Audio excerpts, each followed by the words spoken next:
2024 का आम चुनाव राहुल गांधी के लिए उपलब्धियों का चुनाव कहा जा सकता है, क्योंकि उनकी छवि इस चुनाव में जो निखरी है वो अद्भुत नेता की निखरी है और कांग्रेस की सीटें भी 16वीं और 17वीं लोकसभा की अपेक्षा 18वीं लोकसभा में दुगना हुई है और अब कांग्रेस पार्टी को लोकसभा में विपक्ष के नेता का दर्जा भी मिल जाएगा।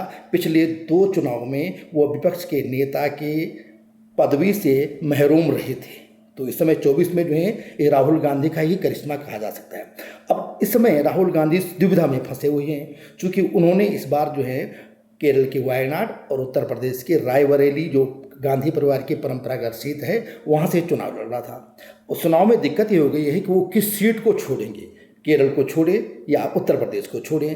केरल उस समय उनके लिए संकट में चक रहा है, क्योंकि 2019 के चुनाव में जब अमेठी में केंद्रीय मंत्री स्मृति ईरानी ने उन्हें हराया था और उनके पास खुफिया रिपोर्ट गई थी कि वह चुनाव हार रहे हैं, तो तुरंत कांग्रेस पार्टी ने आनन फानन में उन्हें केरल भेजा और वायनाड से वो बड़े मतों से जीते। इस बार भी वह केरल से लगभग 3,64,000 मतों से जीते हैं। अब उत्तर प्रदेश में भी उनकी यही हालत है। यहाँ भी रायबरेली सीट पर 3,50,000 मतों से उन्होंने भाजपा के दिनेश प्रताप सिंह को हराया है।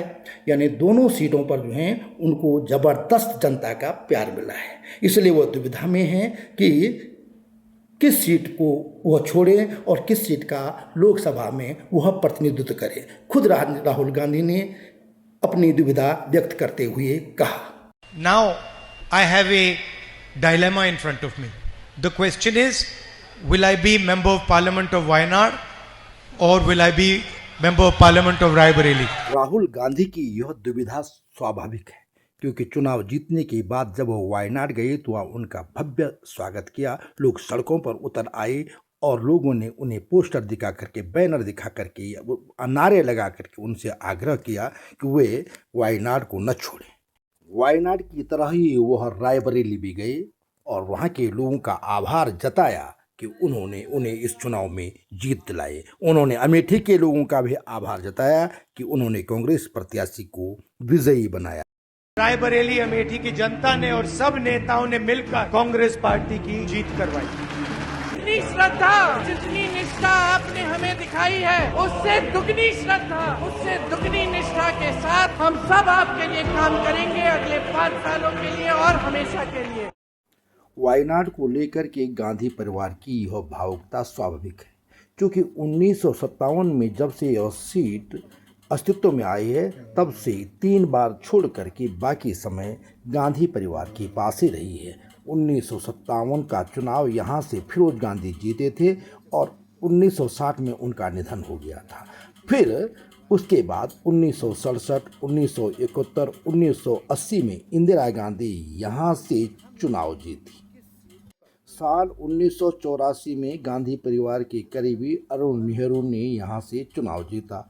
1990 में शीला कौल, जो इंदिरा गांधी जी की मामी थी, उन्होंने यहाँ से चुनाव जीता। 1991 में भी वह ही यहाँ से लोकसभा में पहुँचे। 1999 के चुनाव में राजीव गांधी के करीबी उनके मित्र सतीश शर्मा ने यहाँ से चुनाव जीता था 3 बार। यानी 1977 में राजनारायण ने इंदिरा गांधी को हराया था।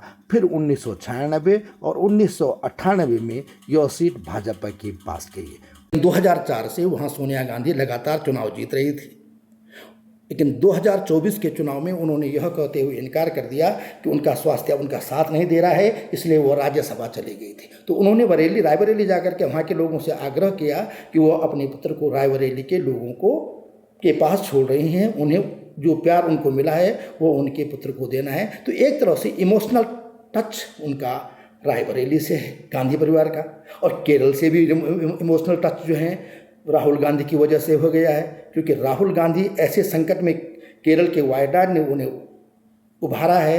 ऐसे संकट के समय उनका साथ दिया है जब वह बुरी तरह से हार रहे थे और संसद में जाना उनके लिए मुश्किल हो गया था। अब देखना यह है कि राहुल गांधी किस सीट को छोड़ते हैं, लेकिन अटकलें लगाई जा रही है कि राहुल गांधी अपनी परंपरागत सीट, अपने परिवार की परंपरागत सीट रायबरेली को नहीं छोड़ेंगे। वह वायनाड गए थे और वायनाड में देखिए किस तरह से भीड़ उनका वहाँ पे जो स्वागत कर रही है, इस भीड़ को आप देखिए।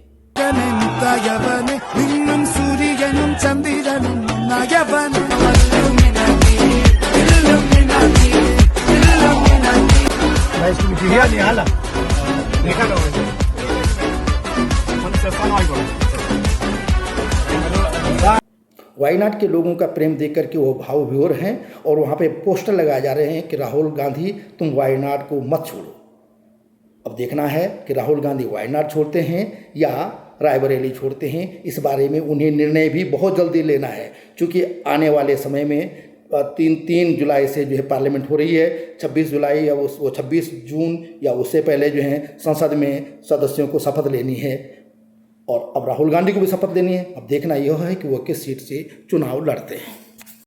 बहरहाल चुनाव जीतने के बाद वो वायनाड से लेकर के रायबरेली तक प्रधानमंत्री नरेंद्र मोदी पर तीखे हमले कर रहे हैं। Unfortunately, like the Prime Minister, I am not guided by God. I am a human being. Modi ji has a strange Paramatma.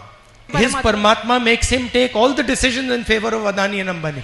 Hindustan ने मैसेज भेजा है कि हमें नरेंद्र मोदी जी का विजन अच्छा नहीं लगता, हमें नफरत नहीं चाहिए, हमें हिंसा नहीं चाहिए, हमें मोहब्बत की दुकान चाहिए और हमें नया विजन चाहिए देश के लिए। मुझे बहुत गर्व है कि रास्ता रायबरेली, अमेठी और उत्तर प्रदेश ने दिखाया है।